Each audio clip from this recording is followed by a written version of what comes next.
Sa probinsya ng Masbate, may isang bata na kakaiba ang kanyang itsura.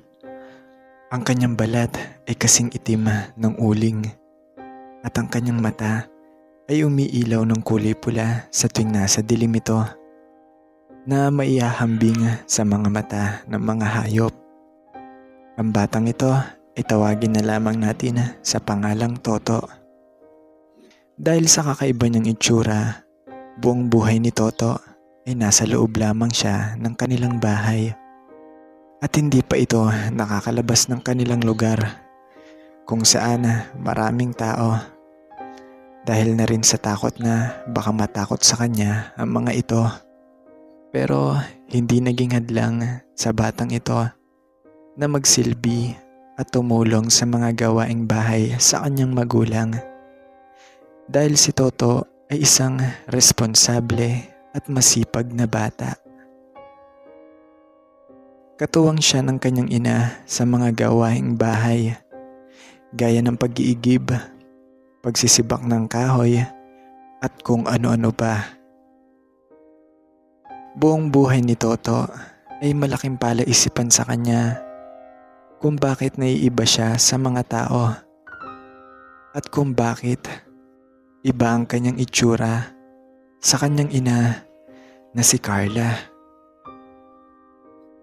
Pero hayaan niyo ako na ikwento ko sa inyo kung ano ang kababalaghan na nangyari sa ina ni Toto na si Carla at kung sino ang tatay ng nooy pinagdadalang tao pa lamang niya, ang binatang si Toto. Lumaki si Carla sa payak na pamumuhay at sa simpleng pamilya. Pangalawa siya sa dalawang magkapatid at sa murang edad niya ay nasaksihan ni Carla kung paano naghiwalay ang kanyang magulang at kung paano naapektuhan siya nito habang siya ay lumalaki. Hanggang ngayon ay sinisisi pa rin ni Carla ang kanyang itay kung bakit nagkawatak-watak ang kanilang pamilya at kung bakit iniwan sila ng kanilang ina. Dahil hindi naman maitatanggi na nagpabayadi na ang tatay nila sa kanila. Dahil di umano ay isa itong lasinggero. At kung minsan ay napagbubuhatan pa niya ng kamay ang kanyang ina. At minsan din ay silang magkapatid. Isang gabi, habang naghahanda sila ng kanyang kapatid ng makakain nila sa hapunan, dumating ang kanilang tatay na nakainom na naman at pagewang-gewang na pumasok ng kanilang bahay. Noon ay dahil sanay na sila sa ugaling yun ng kanilang tatay, ay hinayaan lang ng magkapatid ng tatay nila. Pero dahil na rin sa tama ng alak, ay kinulit sila nito. Nagsimula silang magsigawan at mag-away ng gabing iyon. Ng mga oras na yon ay parang napuno na itong si Carla sa kanyang tatay at hindi na niya kayang tiisin pa ang ugaling meron ng kanyang itay. Kaya pagsapit ng 3:00 ng madaling araw ay nagpasya si Carla na mag-impake na at lisanin na ang kanilang tahanan. Pero noon ay di niya sinama ang kanyang kapatid at nagpaalam siya dito at iniwan ito sa puder ng kanilang tatay. Bumiyahe si Carla ng ilang oras at ilang araw at ang kanyang pakay ay makapunta sa kanyang ina na noon ay naninirahan sa probinsya ng Masbate. At makalipas ang 3 araw na pagbiyahe niya ay narating na rin niya ang tirahan ng kanyang ina. Ng mga oras na yun ay naramdaman ni Carla na ligtas na siya sa puder ng kanyang ina at wala nang mananakit sa kanya. Pagdating niya doon ay nakita niya ang kalagayan ng pamumuhay ng kanyang ina at kung payak at simple ang pamumuhay nila sa syudad ay mas lalong kapos at payak ang pamumuhay nila sa probinsya ng Masbate kasama ang kanyang ina. Pero noon ay sumasama siya sa kanyang ina na maghanap buhay sa pagtitinda ng kakanin at pagtitinda ng kung ano-ano pa.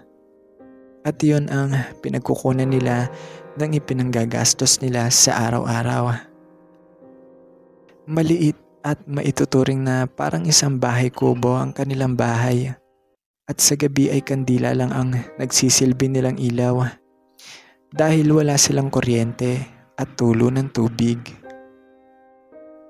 Noon ay nasaksihan ni Carla kung gaano matakot ang kanyang ina sa tuwing sasapit ang gabi, at lahat ng mga butas at siwang ng kanilang bahay ay tinatakpan umano ito ng kanyang ina dahil di umano sa lugar nilang yun ay may gumagala daw na aswang at kung ano-ano pang mga elemento at nilalang, dahil gawa na rin siguro na nasa liblib lang silang lugar. Pagkagat ng dilim, habang natutulog silang mag-ina, ay may narinig si Carla na parang may kumakatok sa pinto nila. At noon ay hindi pinansin yun ng dalaga dahil alam niyang hindi ito pangkaraniwang tao dahil 10 oras na yun ng gabi. Pero hindi nagpatinag ang nilalang sa likod ng pintong yon, at ang mahinang katok lamang nito ay naging isang malaking kalabog. Dahil sa takot ay napatayo si Carla at balak niya itong sigawan at paalisin. Pero noon ay nagising ang kanyang ina. Carla, huwag kang tatayo. Huwag kang magsasalita o gagawa ng ingay. Bulong na sabi ng kanyang ina. Nay, sino po yung nasa likod ng pinto? Sino po yung kumakatok, Nay? Natatakot po ako, Nay. Sagot ni Carla. Isa yang aswang. Kaya wag mo silang pagbubuksan ng pinto. Hindi nila tayo masasaktan dito sa loob. Dahil napapalibutan ang bahay natin ng pangontra sa kanila. Huwag kang matakot. Ligtas tayo dito hanggat nandito tayo sa loob ng bahay. Sagot ng kanyang ina. Nang mga sandaling iyon ay nawala ang ingay na kumakatok sa kanilang pintuan at buong gabi ay hindi nakatulog si Carla dahil sa takot na baka bumalik ang nilalang na iyon. Noon ay malaking pagbabago ang naging kalagayan ni Carla sa paglipat niya ng probinsya sa kanyang ina. Dahil imbis na magnanakaw at akyat bahay ang katakutan nila sa tuwing sasapit ang gabi, ay aswang ang kanilang kinakatakutan. Pero noon, napaisip si Carla na mas pipiliin na lang niya na makain siya ng mga aswang kesa sa tumira kasama ang kanyang itaya.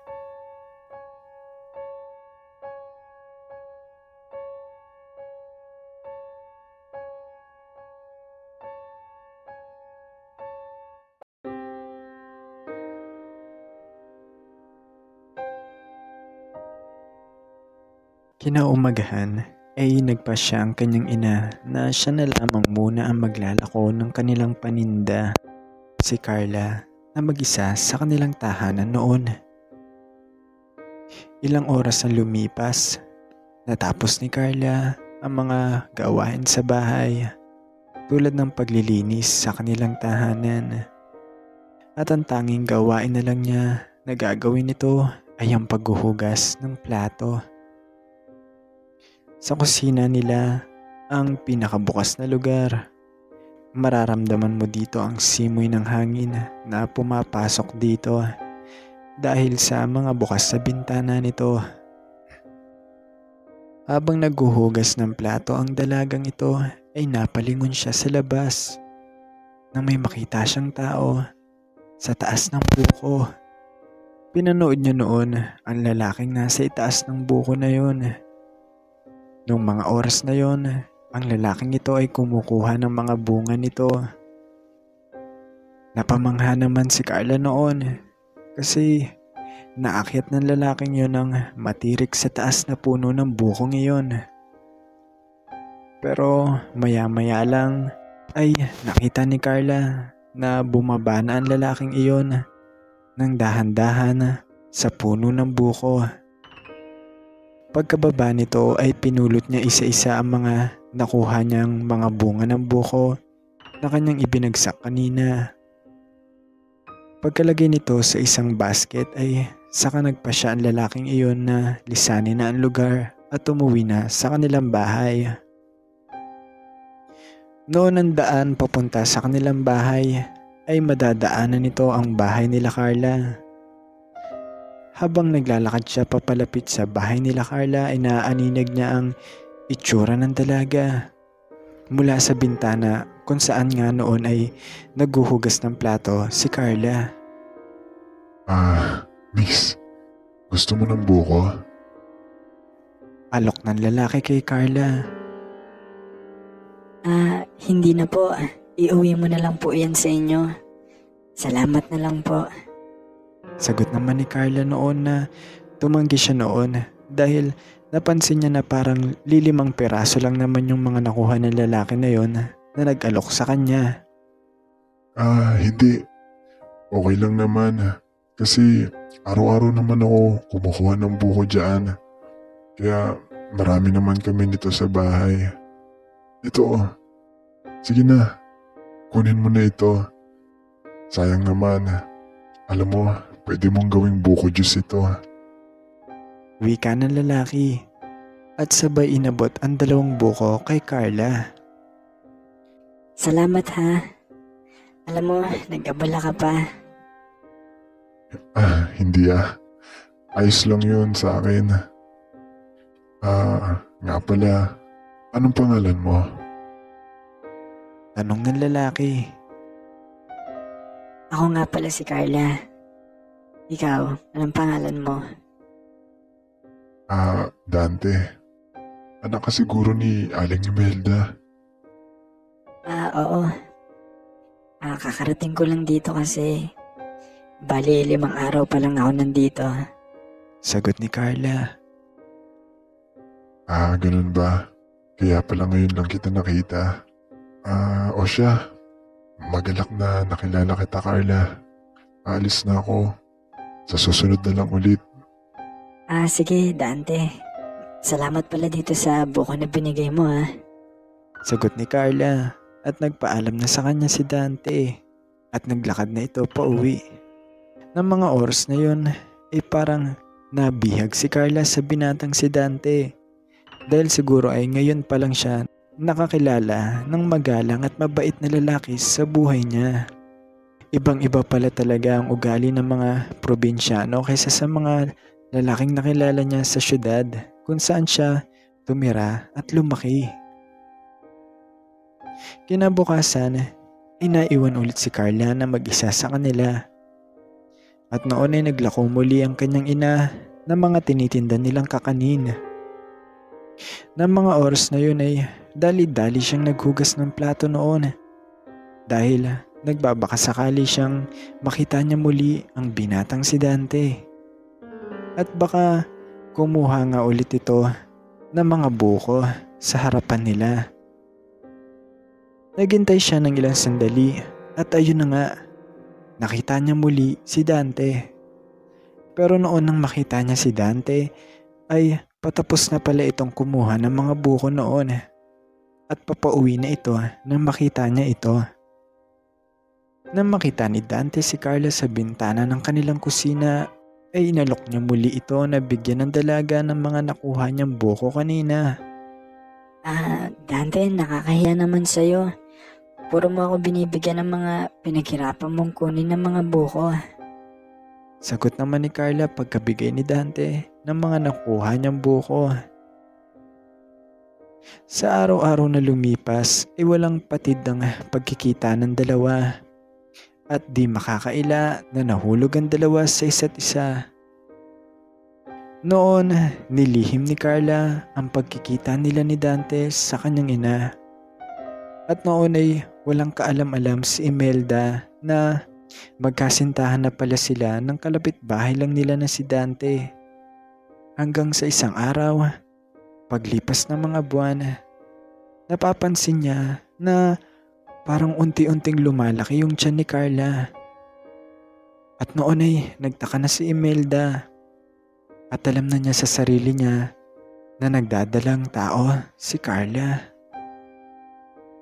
Pero noon ay hindi niya agad kinumpronta ang kanyang anak. At nag-isip muna siya kung sino naman yung tatay ng pinagdadalang tao nito. At isa lang ang pumasok sa isip niya ng mga oras na yun. At yun ang kalapit bahay lang nila na si Dante. Dahil di umano, ito lang ang binata at bata sa mga residente sa lugar nila. Carla, buntis ka. Sabi ni Imelda pagpasok nito ng kwarto kung nasaan si Carla. Nay, opo. Patawarin mo ako, Nay. Nilihim ko sa'yo ito. Sinong tatay niyan? Huwag mong sabihin si Dante. Si Dante ang tatay na ipinagbubuntis mo. Nay, opo. Si Dante nga po. Sagot ni Carla at napansin niya noon na parang nagalit ang kanyang nanay sa narinig niya na si Dante ang tatay ng pinagbubuntis niya noon. Carla, hindi ka ba nag-iisip? Hindi mo ba napapansin? Ano po yun, Nay? Carla, aswang si Dante. Wika ni Imelda kay Carla. Napailing naman si Carla noon sa mga sinambit sa kanya ng kanyang ina. At hindi niya ito pinaniwalaan. At hindi siya sumang-ayon sa mga paratang ng kanyang ina sa kalaguyo nitong si Dante na isa siyang aswang. Dahil paano ba naman mangyayari yon? Hindi kailanman nakita ni Carla na isang aswang si Dante. At kung isang aswang man ito, ay sana wala na siya ngayon. Dahil di umano pinaslang na siya nito at kinain na siya nito.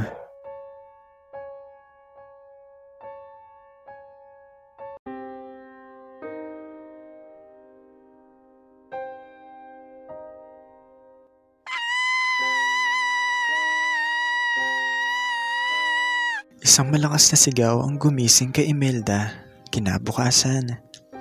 At yun pala ay manganganak na si Carla ng mga oras na yun. Dahil biglaan ang panganganak ni Carla, si Imelda na mismo ang nagpaanak dito.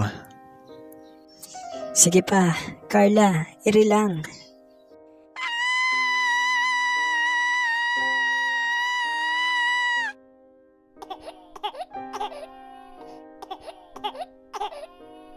Pagkalabas ng bata sa sinapupunan ni Carla ay napansin nito na parang nagulat at natakot ang kanyang ina pagkakita niya sa anak nito.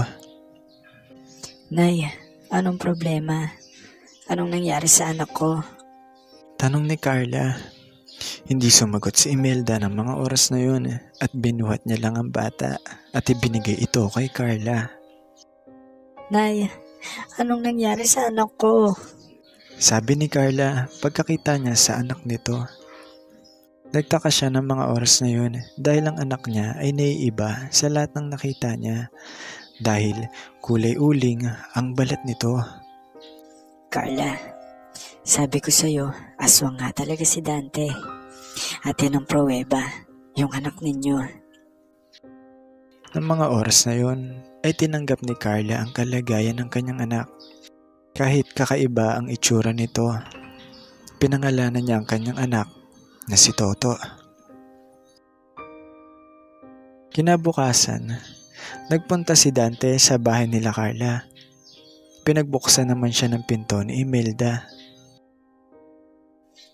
Kamusta po si Carla? Nanganak na po ba siya? Bungad na sabi ni Dante pagbukas ng pinto ni Imelda. Dante, anong ginawa mo? Bakit mo nilahian ang anak ko? Ano na lang ang mangyayari sa kanya at lalo na sa anak ninyo? Paano na lang pagkalaki niya? Kakatakutan siya ng mga tao. Kaya nga po nandito ako para makita siya. Dahil ngayon po pinaghahanap na po siya ng mga lahi namin. At kapag nagkataon po na makita ang anak ko at mahanap nila siya, ay papaslangin po nila ang anak ko. Sagot ni Dante. Hindi mangyayari yun hanggat nandito siya sa loob ng bahay ko. Hindi nila magagalaw at mahahawakan ang apo ko. Sagot naman ni Imelda. Napapaligiran kasi ang bahay nila Imelda ng mga pangontra sa mga aswang at matagal na itong nakalagay at kadikit ng bahay nila. Simula pa lang noong siya'y 9 na taon na gulang pa lamang ay hindi pa rin sila nagagalaw at napapasok ang bahay nila ng mga aswang. Natutunan niya ito sa kanyang itay na namayapa na noong siya ay 15 anyos pa lamang. Pero bago ito pumanaw ay naipamana niya kay Imelda kung paano lumaban sa mga aswang at paano bumasa ng mga aswang na nagpapanggap ng mga tao. Nang mga oras na nagpunta si Dante sa kanilang bahay, ay alam na ni Imelda ang pakay ni Dante sa anak na iniluwal ni Carla.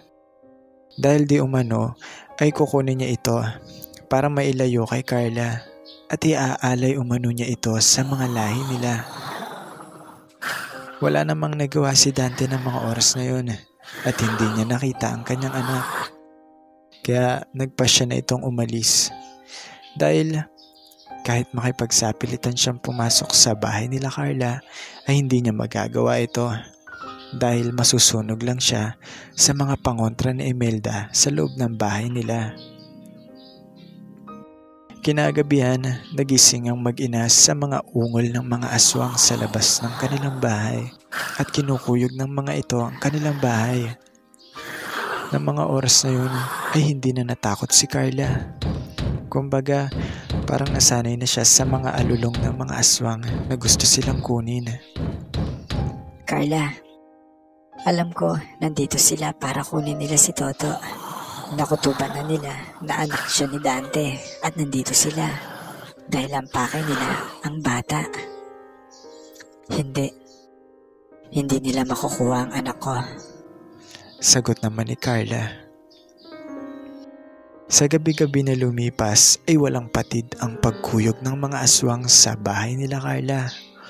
Pero noon ay wala na silang paking mag-ina sa mga ginagawa nito. Nasanay na sila at mas lalo pa silang tumapang at hindi na sila natatakot sa mga ito. Simula nang mailuwal ni Carla si Toto ay hindi pa rin niya nakikita ang asawa nitong si Dante. Kumbaga, parang nagtanim siya ng galit kay Dante noon nang makita niya ang kalagayan ng kanilang anak na si Toto dahil nga inilihim nga ni Dante na isa siyang aswang.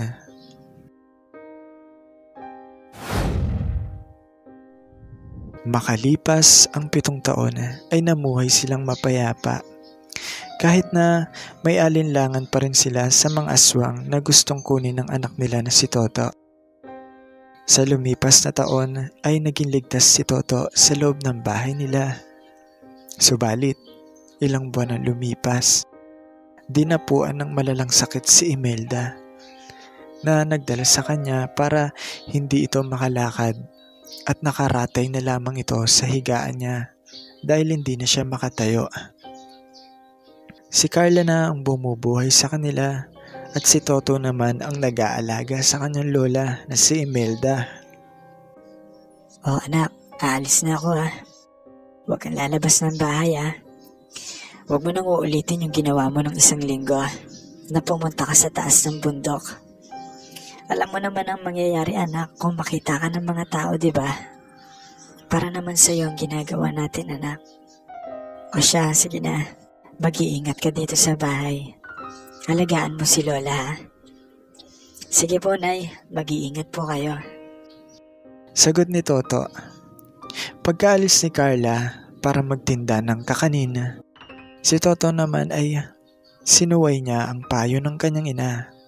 At noong mga oras na yon, nagpasya siyang lumabas para pumunta na naman ito sa taas ng bundok. Dahil may katatagpuin nitong kaibigan niya na nakilala niya doon. Oh Toto, ikaw na pala yan.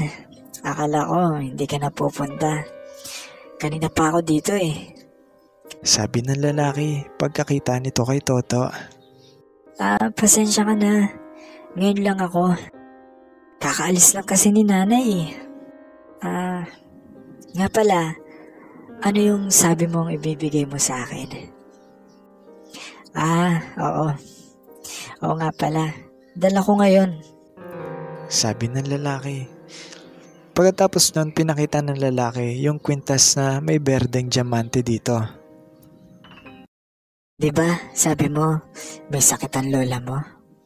Huwag ka nang mag-alala dahil kapag pinasuot mo sa kanya ang kwintas na ito, mawawala yung sakit niya. Totoo ba? Baka naman niloloko mo lang ako. Paano naman mapapagaling ang lola ko ng kwintas na yan? Kwintas lang naman yan. Basta, magtiwala ka na lang. Promise, gagaling yung lola mo dito kapag sinuot niya yan. Wala namang mawawala kung susubukan mo, diba? Eto na, Toto, kunin mo na. Inabot ng lalaki ang kwintas kay Toto. Siya nga pala, Toto. Hindi na muna tayo makakapaglaro ngayon. May pupuntahan kasi akong importante. Tsaka nga pala, kapag pinasuot mo yan kay lola mo, sabihin mo na huwag niyang uhubarin sa leeg niya yung kwintas na yan. Para hindi matanggal yung talab ng kwintas. Sige na. Paalam na sa'yo, Toto. Alagaan mo ang lola mo, ha? At lagi mong susundin ang mga sinasabi sa'yo ng nanay mo.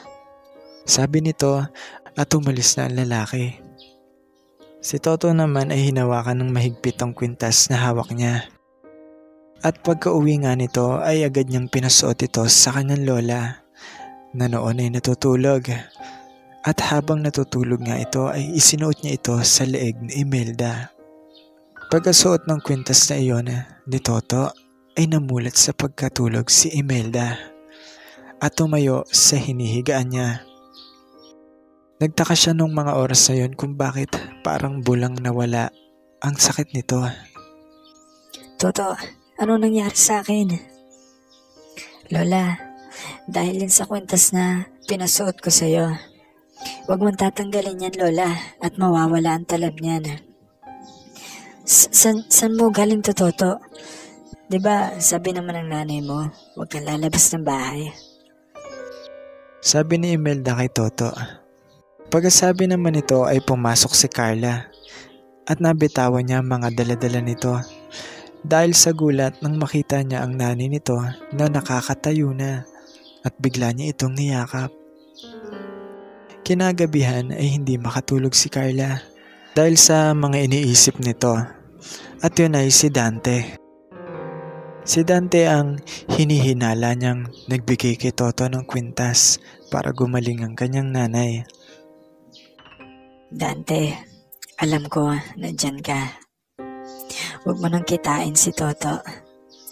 Alam mo naman na ginagawa ko to para sa anak natin. Para sa kaligtasan niya.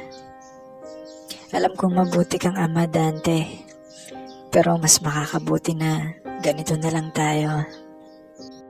Sabi ni Carla habang nakatingin ito sa buwan. Simula noon ay hindi na nagpakita ang lalaki kay Toto. Paglipas naman ng ilang taon, naging binata na ang nooy 7 taong gulang pa lamang na si Toto.